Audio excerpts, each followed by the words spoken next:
రాకముందు నుంచి కూడా ఉన్నది అది. అప్రాక్సిమేట్ గా 2000 years నుంచి ఈ వర్ణ సిస్టమ్ క్రియేట్ అయిన దగ్గర నుంచి అప్పుడు అది మనోధర్మ శాస్త్రాన్ని ఎప్పుడైతే అనుసరించడం మొదలు పెట్టారో అప్పటి నుంచి ఉంది ఇది. ఈ గురైతేనే ఉన్నారు.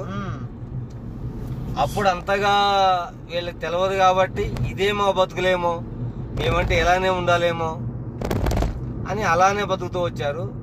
ఎవరైతే కొంతమంది ఈ సిస్టాన్ని మార్చాలి, ఈ ప్రజలను మార్చాలి, ఎగ్జాంపుల్ ఎవరు అనుకుంటున్నాం? ఎవరు మార్చాలి? ఎగ్జాంపుల్ అంబేద్కర్ కావచ్చు, సావిత్రి పూలే దంపతులు కావచ్చు, ఇంకా రీఫార్మర్స్ ఎవరైతే ఉన్నారో వాళ్ళందరూ కూడా దీనికోసం కృషి చేయడం మొదలు పెట్టారు అన్నమాట. మరాఠా కింగ్డమ్ లో సావుజీ మహారాజ్ కావచ్చు. ఎందుకంటే సావుజీ మహారాజ్ అనుకుంటే ఆ టైంలోనే అంబేద్కర్ అని ఫారెన్ పోయిండు, బసవేశ్వరుడు ఫారెన్ పోయిండు.